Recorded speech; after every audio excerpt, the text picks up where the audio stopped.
I want to introduce you to a very powerful device that I have stumbled onto.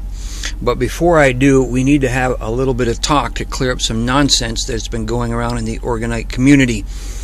And it is the saying that Orgone transmutes all negative energy into positive energy. Let me tear that apart piece by piece, because that really has a lot of fallacy to it. First of all, these devices, people say, well, these are Orgone generators. If I remember right from the research, it is living organisms that generate Orgone. So no device can generate Orgone because it does not have living organisms in it. Now, people say, well, we put crystals in it, or we put resin in it, and we put metals in it, and we put coils in it, so it has to generate Orgone. But according to Wilhelm Reich, it is living organisms that generate it. So these things cannot generate Orgone. And the people who started the saying that this is generating Orgone are actually psychics and mystics, and people who are energy sensitive, that they're sensing this energy that's coming out of these devices. And they are correct in seeing, if they're a seer, they can see colors, they can see energy fields, they can see all this, because these are multi-energy systems. There are probably dozens and maybe even hundreds of different energies that flow through these devices. It's like a buffet. Think of about, you go to a restaurant and they've got this huge buffet set up, and there's all sorts of things in there. There's salads and jellos and corn and potatoes and all these things set up under there. That's what these devices are like. They have all these different energies that flow through there. And this is what the psychics are seeing. But the problem is the psychics are going to that buffet with all those things on there, and they're saying, this is all fried chicken. Look, it's all fried chicken. No, it's not fried chicken. Fried chicken is part of the buffet. It's down at the end. But it's not all fried chicken. And they see these energy fields and they say, it's all Orgone. No, it's not. Absolutely not. As a matter of fact, because of the silliness and the religious fervor that people are putting into these things, less and less science is going into it to actually to concentrate the effects upon Orgone. What people are getting is effects upon all the other things that are in the buffet, but not the Orgone. I would estimate that the best devices out there, that only about 2% of the energies that are flowing through them are actually Orgone energies. The rest of it you will get if you have, whether it be cement or whether it be resin, just the shape itself, hit by EMF, you're going to get an anion spray out here, cation spray out here, because it will actually act like a jewel, like a crystal, just by the shape of it. And then if you add metals in there, and then also crystals in there, then those will also, the metals will act as a EMF accumulator, and the crystals will separate out the anions and cations. The same with coils, whether they be SBB coils or straight end coils or helix coils. They are going to have an effect upon taking the EMF and the anions and cations and splitting them out. Now there's a whole host of other energies that are at play in these, but one of the problems that people have is that they're saying it's all Orgone. And they say, okay, well, we made our cone, it's made out of resin, it's an organic material, therefore there's Orgone in there. And if you remember from the research of Wilhelm Reich, I mean, if you know of any place where he said that people that can make a device that actually generates Orgone, let me know, and I will correct myself on it. But if I remember the research, it is living organisms that produce it. But so we have organic material in here if it's made out of resin, but all you can do with Orgone, you cannot generate it. All you can do is accumulate it, and you can move it, because there is the dangerous Orgone, which is a stagnant Orgone, and then there's a living Orgone, which is the stuff that's moving. And the 2% of the Orgone that's affected by these devices actually has to do with the fact that they move Orgone. Because on a cone like this, there is a thing, and I described it in Crazy Orgonite Discoveries, Part 1, 2, and 3. I described these fields. It's a natural organic tracking and targeting field. I call it OTTRs, organic targeting and organic tracking and targeted restoration system, OTTRs. And what it is in nature, consider this as the nose of an animal. There is actually, that could actually be an eyeball there. There is actually a collector field that radiates out in this direction that pulls in anions into the center. These anions come out the nose of the animal, or if you have a cone or a pyramid, they come out the tip of this. And these anions are surrounded by a distributor field, and that takes it off so that the animals can be guided to wherever they need to be guided to, whether it be to food, or whether it be to find a mate, or whether it be migration, or fish trying to find their spawning beds, or birds in migration. That's what's happening here. So the OTTR's forces are, you've got the collector field on the base, you've got a divider, what I call the glass. There's like a glass that runs across here to keep the collector field down in the ground if you have a cone, but it does not go beyond that glass. And then the anions come out here, the distributor field comes out there, and there is the glass is unseen, but there's also a small orifice in the energy glass that allows the anions to go in from the collector field into the distributor field. So even with the EMF, you've got cations coming out the bottom, anions coming out the top. You add in the OTTR's field, you've got the collector field coming out here, you've got the anions that are coming out here, and people have photographed pyramids, resin pyramids with certain lights and cameras, and actually been able to take pictures of the ribbon that's coming out of here. It's an anion ribbon kept tight together by the distributor field. And people will say, well, we know that there's orgone there because we've tested it. Look on the internet. There's all these tests for orgone. Now, I've looked on the internet for the tests that are being applied to the orgonite devices, and I do not see a single one that addresses the energy of orgone. I see magnetism being tested. I see static being tested. I see EMF being tested. Even the ice. When people put it in ice, you take a device like this, you put it in ice, there's anions coming out here, cations coming out here, that's going to affect the ice crystals. If you put ice below this, you get the collector field will cause the ice to start spiking toward this thing as it's pulling energy into it, and if you put an ice block up here to form, you will actually get energy going through that. That does not mean that there is orgone in there. That means that there is energy going through it, and we know that there is the anions coming out from the EMF and the anions that are coming out from the OTTR's fields.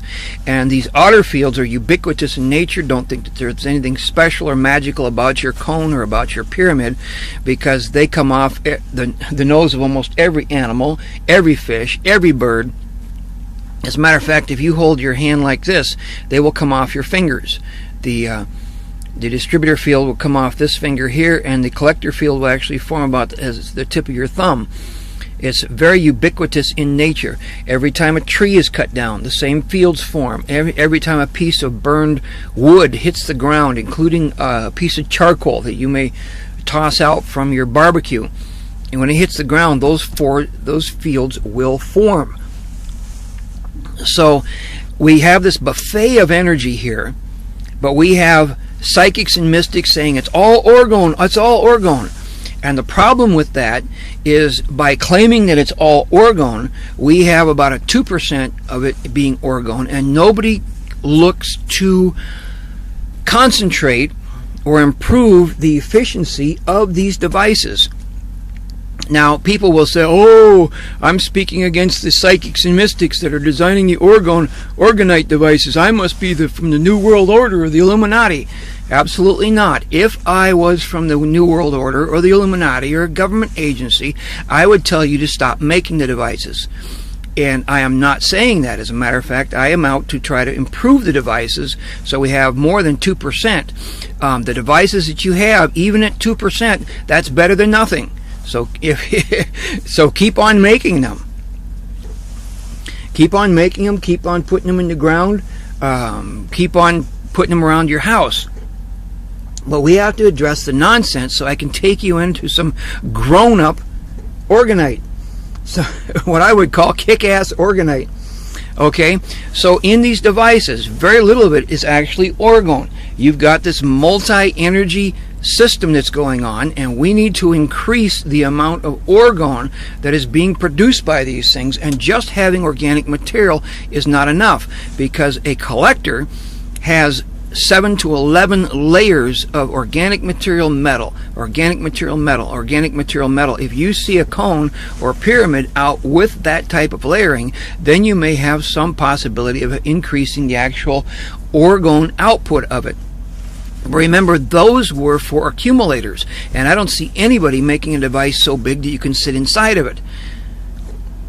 Wilhelm Reich made the devices with the layering so you could sit inside of it. But remember, what we can do with orgone is we can move it and we can accumulate it. So we need to concentrate on that. But back to the saying, orgonite transmutes all negative energy into positive energy. The very act of transmutation of energy is almost impossible to prove, because in quantum physics, people have noticed that energies and electrons and other things will gate in and out of dimensions. So if you have one energy system that's going to this point and another energy starts from this point, to prove that this energy is transmuted into this energy is almost impossible, because it is quite likely that this energy here may have gated out and another energy may have gated in at the same point, at the same gate. So to prove that the same energy is transmuted and moved on is virtually impossible to do. So here we have devices that are only generating about 2% of the energy fields in them is orgone.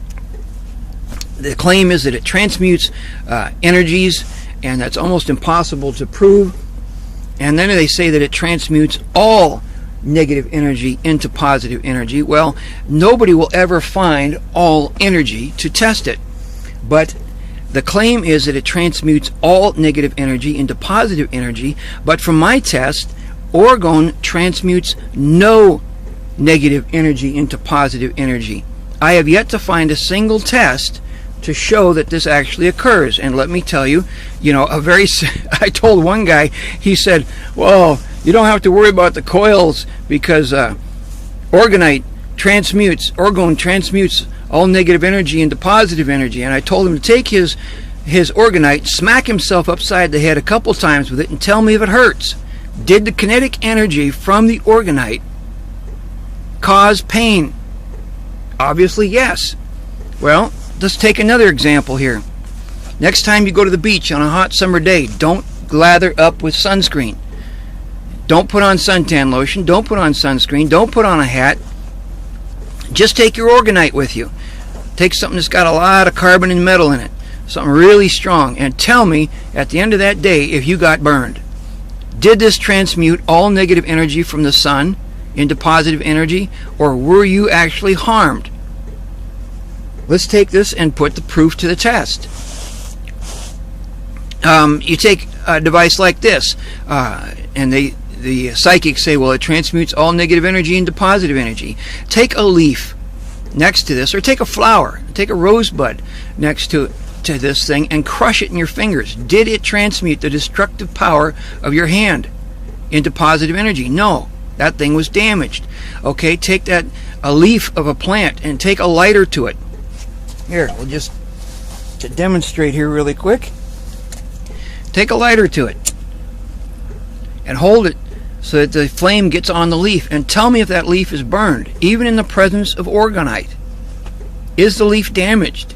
And you'll find, yes, it's damaged. This did not transmute the negative, destructive, thermal energy into positive energy.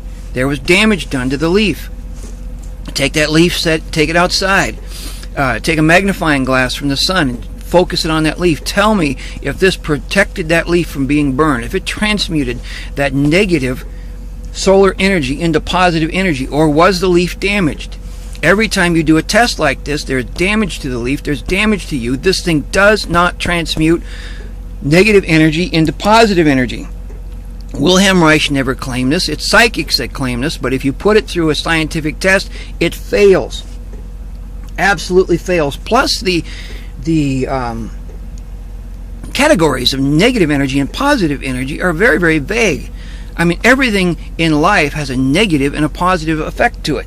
The same water that saves you in a desert will drown you in the ocean. Same water, but is that water negative or positive?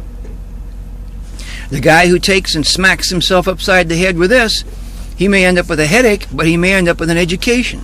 So was his act of doing this negative or positive? I mean, everything in life has a negative and positive side to it. You take a hamburger, eat it for lunch, it has a positive effect. It gives you nutrition. If you choke on it, it'll kill you. So is it a negative or a positive hamburger? So even the category of negative energy and positive energy is not a scientific category.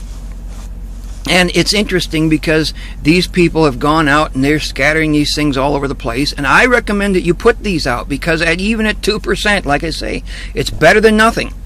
But then they claim, well, this is going to stop all hurricanes. This is going to stop all drought. This is going to stop chemtrails from coming down to the ground. But they may have a year where they don't get any hurricanes in Florida because it's a year where they just don't get any. And they may have seeded this at the same time. They may have put this out, but then the year after they get a hurricane. And so what do they say? Oh, they say the government came along and released negative energy that caused this not to work. Well, excuse me, but isn't this supposed to transmute all negative energy, even negative energy from the government or the New World Order or the Illuminati? Isn't it supposed to transmute all that negative energy into good energy? So does this work or not? I mean, if you can find a test that shows that this works for what they claim, you know, do it. Put something down there and see if you can burn it, see if you can crush it, see if it'll protect you. When you go out to the skate park, your kids go out to the skate park, don't have them wear a helmet. Just put one of these in their pocket and tell me if they get a concussion. I mean, it's like, be real, people. And the reason I'm bringing this up and harping on this is because I want to take you on to a type of orgonite that is so powerful. You have to be realistic in the fact that it can have negative side effects. Okay, that's the thing that I want to bring everybody to. It can have negative side effects. Now, let me tell you about what I'm talking about here. One day, I was at my house, and I've been going recently to cement, testing out different shapes and stuff. And I was inspired to go back and double check all my devices for the energy. And I test these things over and over, and I kind of balked inside. It's like, what? Why should I know exactly what these things test as? You know, I've tested the energies that come out of them.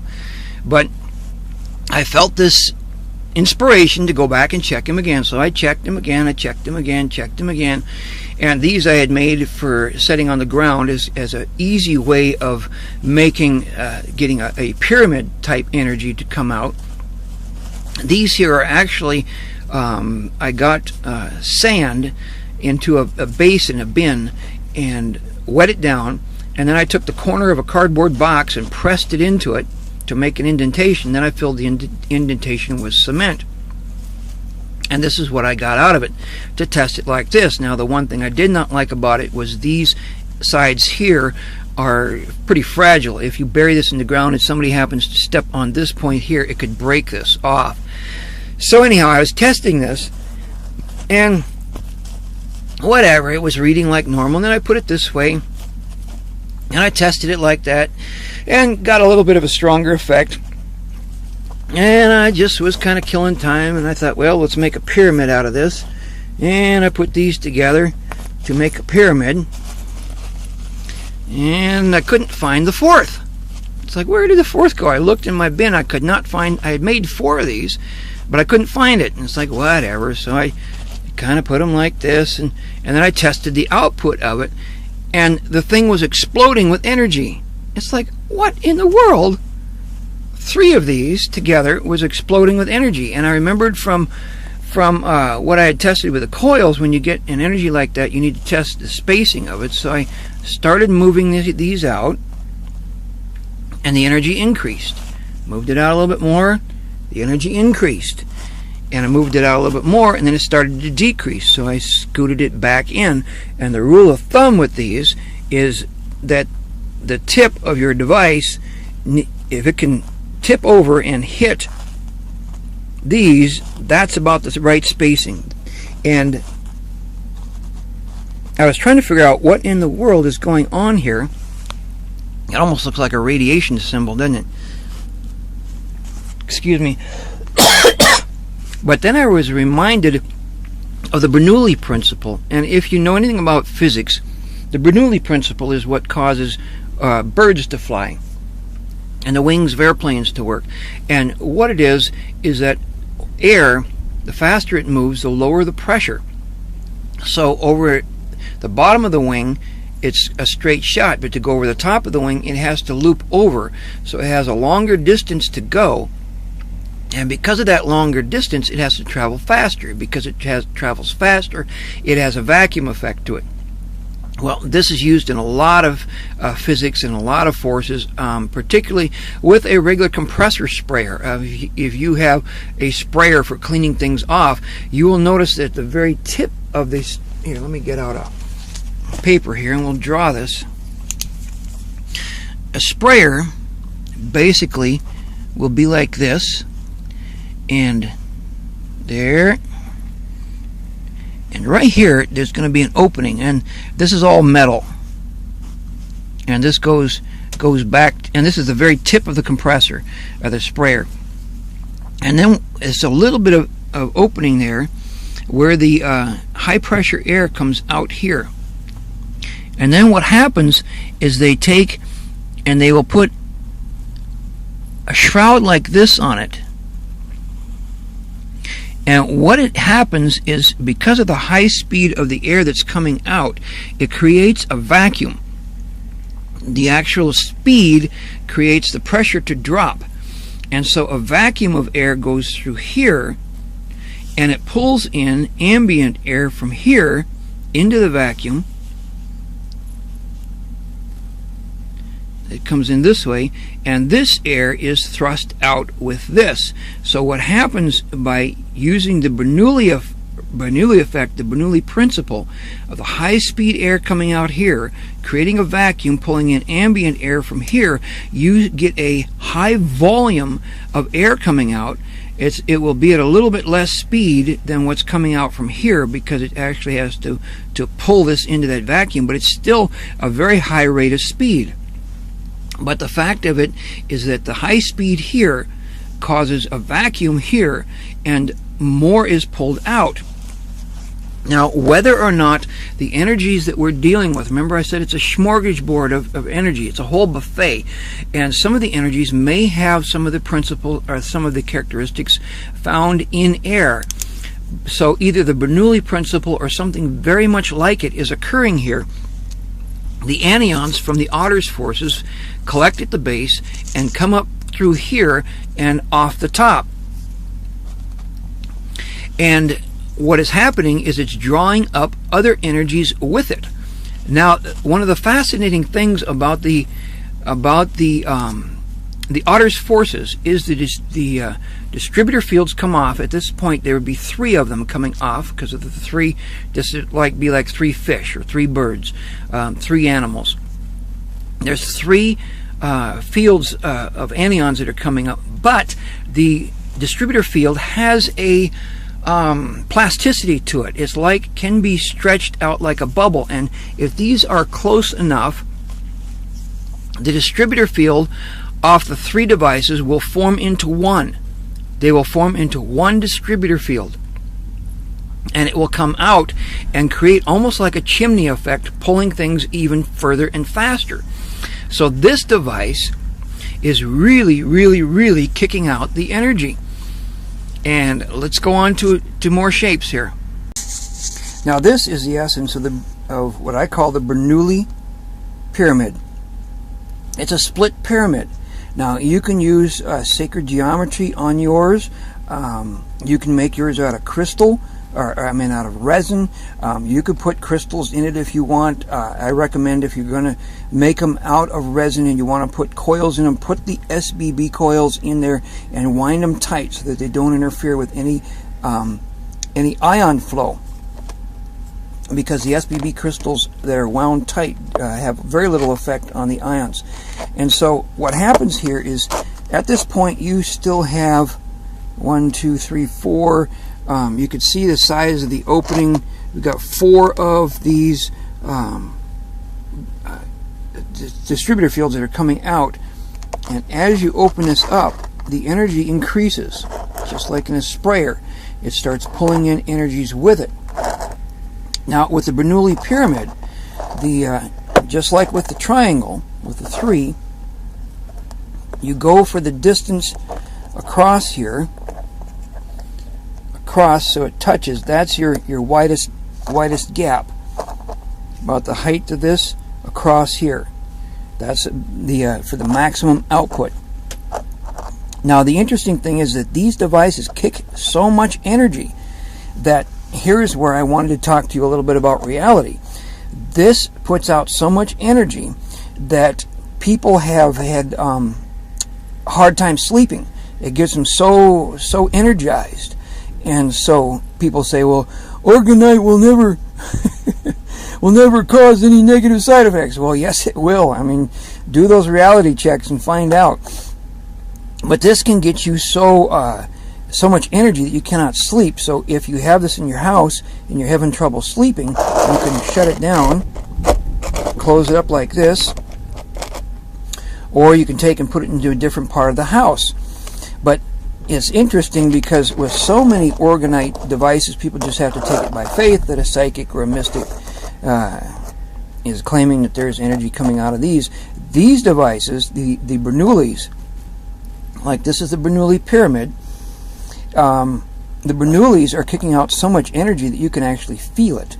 And we're actually having a problem with people being too geared up with them. And it's funny because I've been having people test these out, and they say, man, I can't sleep. Well, I said, well, shut it down. They say, I don't want to shut it down. It feels too good. And people are experiencing a lot of positive energy and a lot of positive effects off of this. But here is the thing that we need to be conscientious of. That when we're saying, okay, that this produces, this is an orgone generator. Oh, absolutely no, it's not. This has metals. This has organic material in it.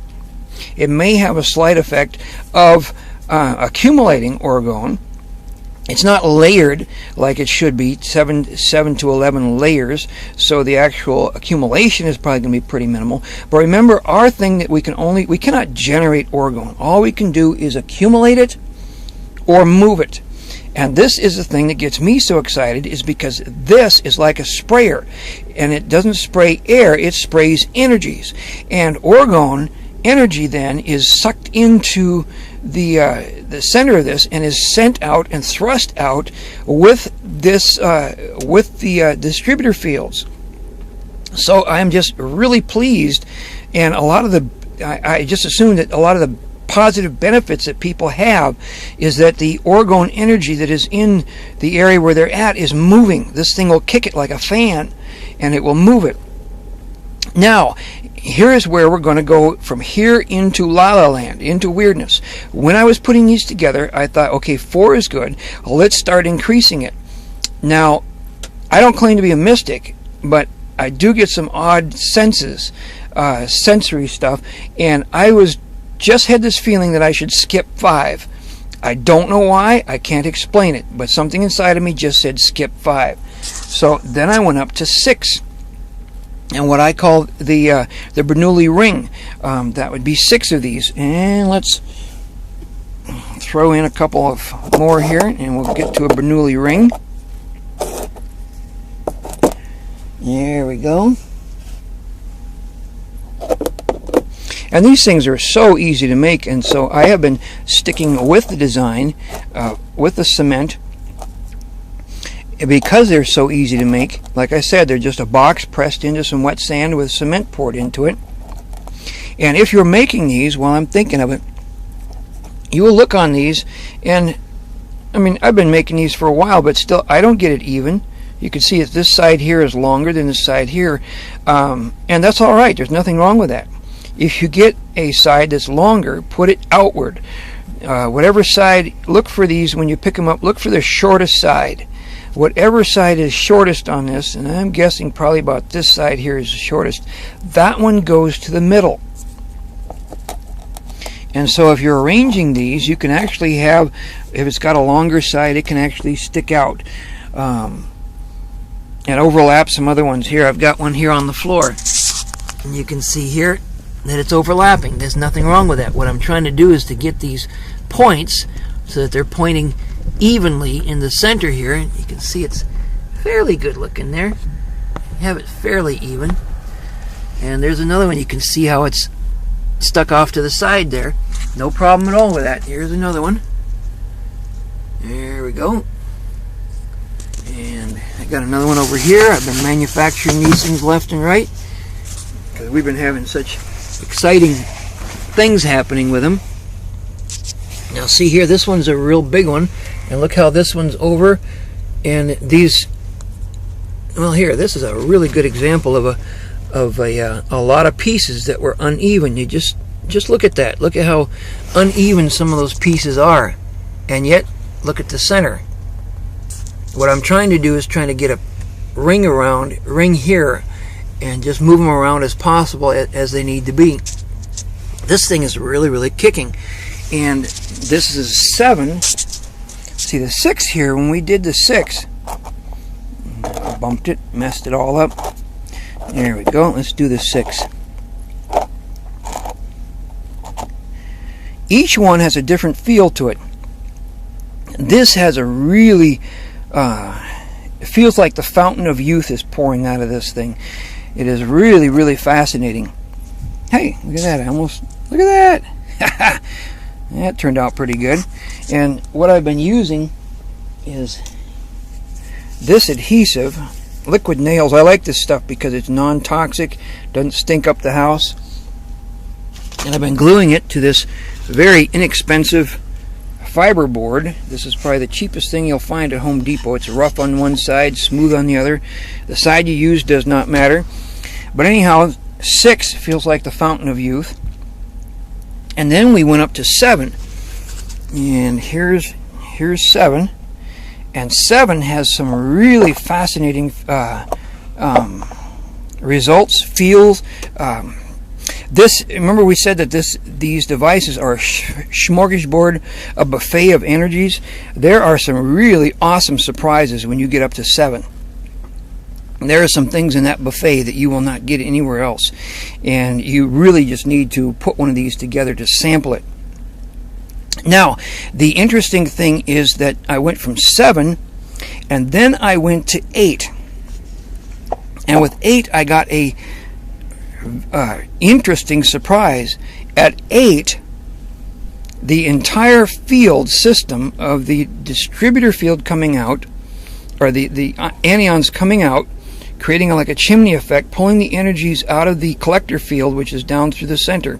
And remember, as you open these up, the actual portal between the collector field on the bottom and the distributor field on the top opens up to this point. So whereas a device like this will have the portal in it will only be about 1/8 of an inch. And that's the amount of anions that are being transferred from the collector field into the distributor field. Well, here we've got, what am I here? Probably about 4 inches, 5 inches. So that has been opened wide up. Remember, the objective is to move more orgone, to get the stuff to move. So we're creating like a fan. And so that opens it up.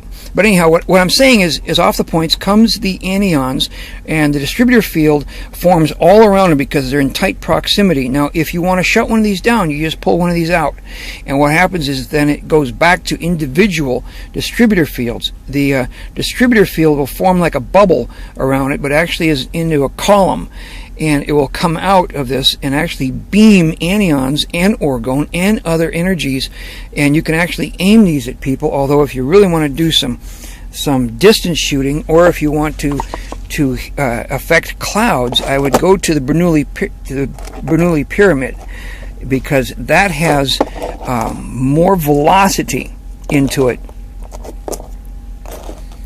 and something like that. And the nice thing about these too, because they're so easy to make, that you can make these and put them in your yard as yard ornaments.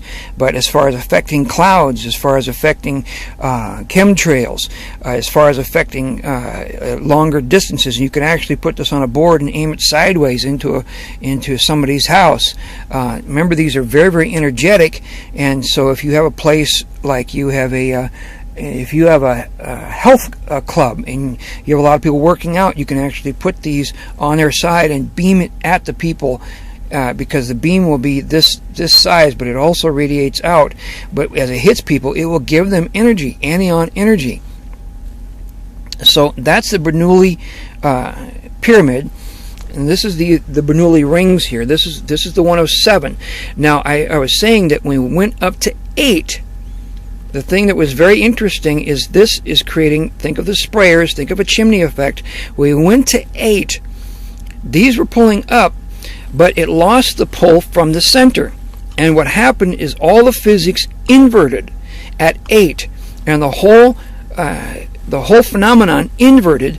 The fields collapsed in on themselves, and the collector field was actually coming out from the center, sucking anions out of the room that I was in. When I tested it, I was testing it here in the truck, and you could literally feel energy being sucked out of yourself.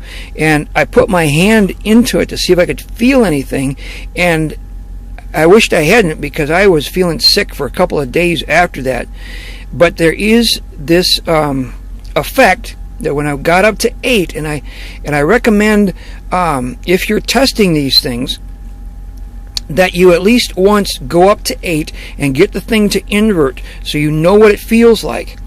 Because I had one of these devices that I had put together with 7, and I don't know what happened with it, but it began to invert. And so I had to scoot the everything in. And so if you're playing with these, I recommend you at least once have put an 8th in there, or and let the thing invert, so you get a feel of what that's like, because it definitely has an opposite feel. Instead of giving life, it's taking life, and there's a lot more to be studied there. But here's another thing that why I'm saying wise up. This saying that if it's orgonite, if it's orgone, it cannot harm you, no negative side effects. It's like, hey, hello, wake up.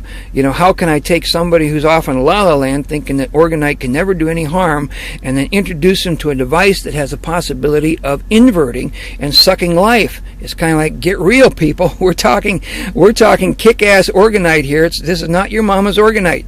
We're talking something that's very, very, very powerful, and you need to know how to use it right. If you are not energy sensitive, then I advise you to stay away from the rings. Stick with the Bernoulli pyramid, because you won't have to get anywhere close to the possibility of an inversion. Even at here, by the time you expand these out, before you can get an inversion, you're at a distance where the collector field will break off. It's too large of an area. You stretch the bubble too far, and they will go to individual ones. Once you go to the individual ones, you cannot get the inversion to occur.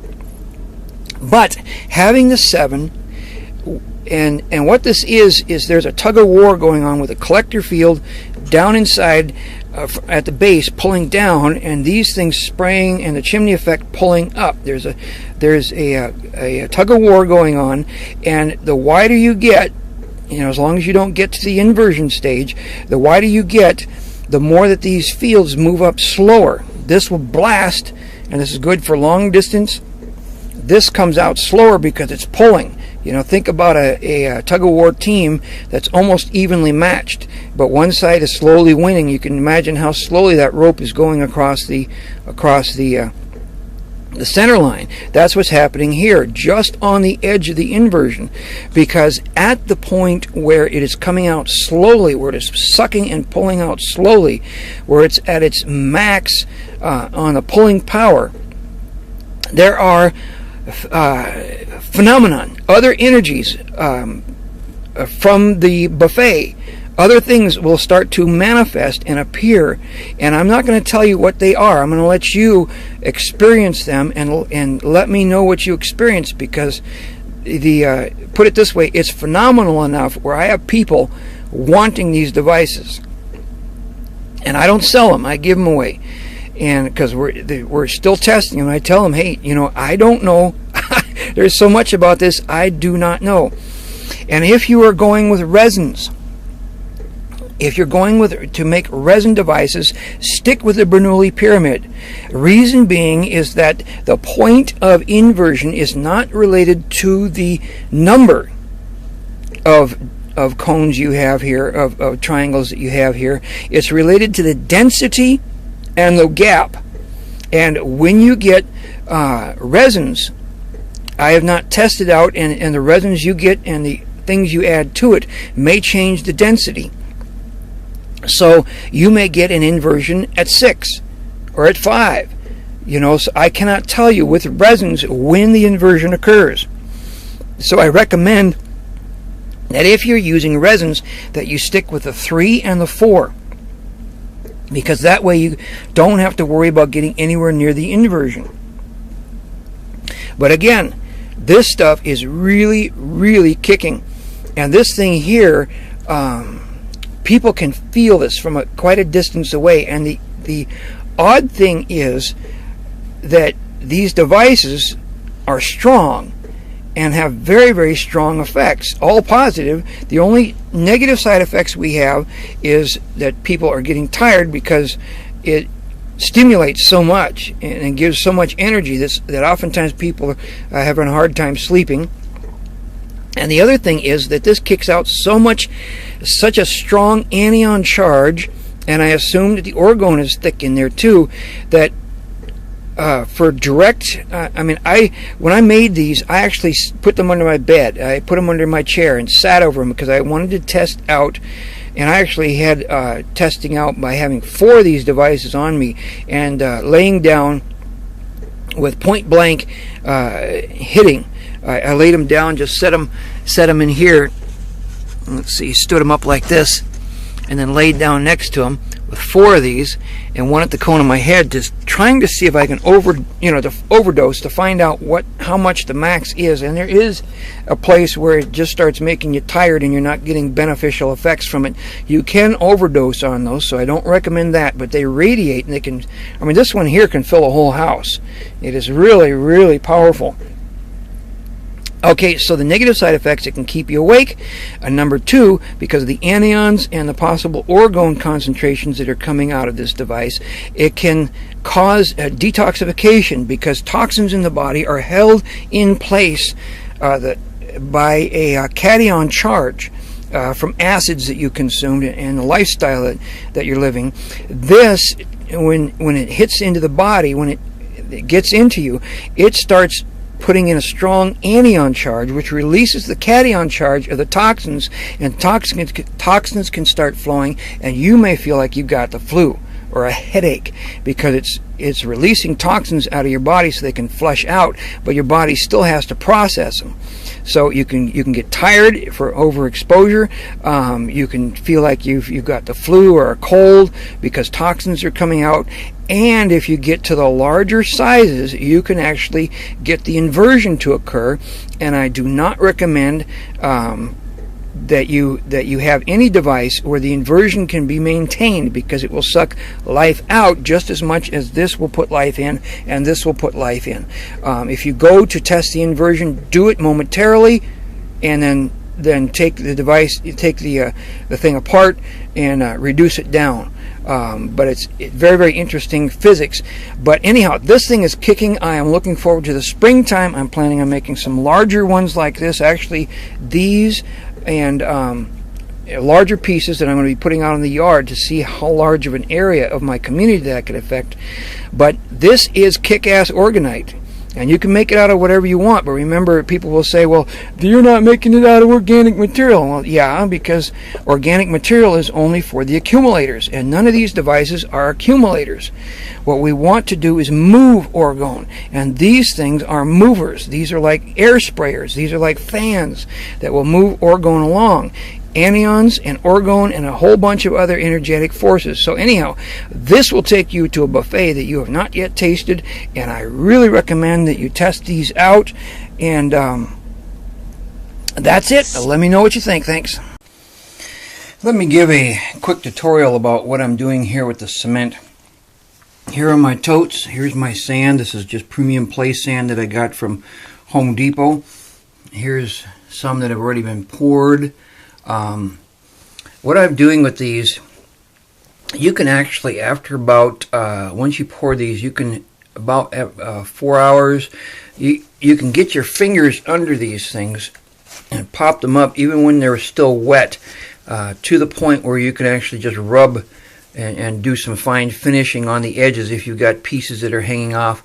Otherwise, if you've got pieces like this one here, let me get this up. You can see I had pieces on there. We just break that right off. Oh, it's setting up pretty good there. Break it off. And then any extra pieces, this is my cement bucket here. And what I do is I take these, and they got wet sand on them, so I just set them over here to dry off, and that way the sand will fall off of them. And just scoop these out. And I like this plastic bucket for cement. And for pouring into the sand molds, I'm using 2/3 Portland cement to 1/3 sand. The reason for that, that's actually a high concentration of Portland cement, but it keeps it creamier. And because these are not high stress, these are not things that you're using to walk on, you don't need the extra durability. We have run into a little bit of problem where when it comes to gluing them to boards, sometimes they'll pop out of the glue just because the cement is a bit softer because of the high concentration of Portland. But it's so much easier to work with. People have asked about Quikrete. Quikrete will work, but because we're using sand for a mold, Quikrete has some small pebbles in it, and oftentimes the pebbles will get in the way of the sand, or if you try to press the pebbles in, they will press into the sand and kind of make the thing kind of ugly and rough. But anyhow, so that's how you just pop these things out. And let me get these out of the way. Okay, and the other thing about the bucket being plastic like this, you can just take and just move it like that, and the cement will fall into the center, and then you just get your fingers in there and break it up, and these will, that one's actually kind of hard. I'll have to crush that one with a hammer or something. And but anyhow, you break these up small enough, you can actually use these as aggregate. Just be careful that they're not so big that they actually cause that, like I just said, the pressing into the sand. Here's my spoon for spooning it in. I tried coating it with oils. That didn't work, so what I did now is I just let the cement build up on it, and when it gets big enough, thick enough on here, I'll take it outside to the driveway and just beat it on the driveway and break all the cement off. And if I can break the pieces small enough, they will be put back into here and used as filler. That one I'll have to take a hammer to. Usually I redo these, I refill the molds once, twice a day, because right now I'm in the production stage of it, and we're doing a lot of testing, a lot of manufacturing, and so the cement doesn't get set up. This batch here, that has actually been in the molds for about 5 days, so the cement is getting pretty firm. But to make the molds, what I've been using, like I said, this is play sand, premium play sand from Home Depot, and this is my 22 ammo Winchester box. And some people will say, oh, that's got bad aura to it. No, this is 22. This is just plinkster stuff. This is just target practicing. It's not a weapons ammo, not a military ammo, but it works good as smoothing it out. And let's do the same here. Works good as a trowel. And then when it comes time to press and I had originally put that cement in the corner there thinking that this would be a good mold, but And it turned out that having that cement in the corner of it was just a nice thing to actually just press down into. Kind of jiggle it and pop it up, and let's see how that looks. Yeah, that's fairly even. It's a little rough over here. Nice thing about this, if you don't like the way it turned out, you just start over. Let's try that again. Press it down in. Oh, that looks pretty good. Another one over here.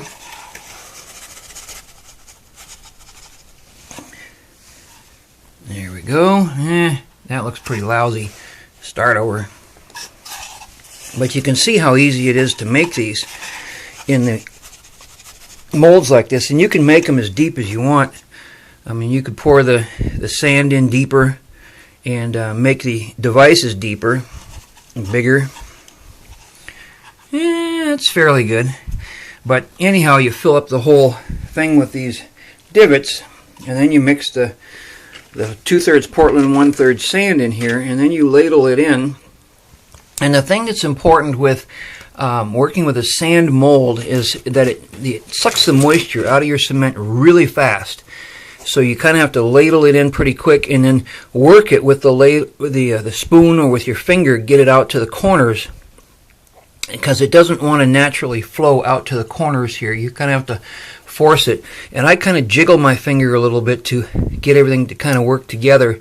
And if you don't get it to flow properly, well, you probably can't see this here because this is all wet. If you don't get it to flow properly, there's distinct lines in between each ladle scoop that you put into here. But that's how it's done, and usually, you know, depending upon how your temperature and everything else, usually in about 4 hours, you can get under there and scoop it. It'd still be very, very soft, but you can scoop it, get it out, and then press another one in there and put it in. But that's how it's done. Very, very simple. If you're using a solid mold, and I have, just as experimental, been pouring them into the corners of cardboard boxes here. But if you're, and of course, then I'm going to have to destroy the cardboard box to get it off. Maybe soak it in water, and I don't know, just an experiment. We're just trying this here. But if you're using it into a solid mold, here's another box that's got cement poured in the corners of it. If you're putting it into a solid mold, you can use about half and half on the Quikrete sand, or the Portland cement and sand, or you can use straight Quikrete if you're putting it into a solid mold. But that's how it's done, and thank you for watching. Now, for working with boxes, as I've been doing here, I just popped these out, and they actually turned out, they came out a whole lot easier than I expected them to. When you pour into the corner of a box, and you can use Quikrete for the corner of a box, once it's set up, and I would give it at least 12 hours, maybe 24 hours to set up, you can actually just take and press the cardboard away from it on all the corners, and then pull it out. Now, you will damage the box in the process, but boxes come a dime a dozen, and this had a little bit of cardboard stuck on it here, but that actually turned out pretty good. And that's actually a very, very cheap mold. And people throw away boxes all the time. Now, this one here, we're going to see what we get. This one got moved around, so I've got cement on the corner here. Now, let's see what we get. Let's see, it's coming away from the side there. Oops, excuse me. Press it down in here, and you kind of have to get destructive on it. Yeah, two sides are lit up. Got the bottom to go yet. Let's see here.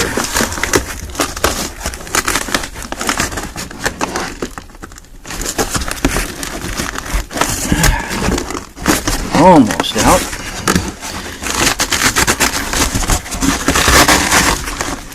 Come on, baby. There we go. Come to daddy. This one's got a little bit stuck to it still.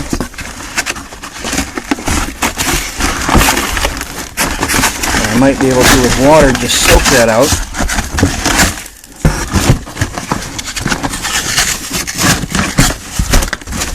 That's not bad. For a cheap free mold, corner of a cardboard box, and I could just soak this in water and get this loose and take it off. Otherwise, just use it like that. But that makes for a cheap and easy mold, and plus also, there's no limit then to the size that you can make these things.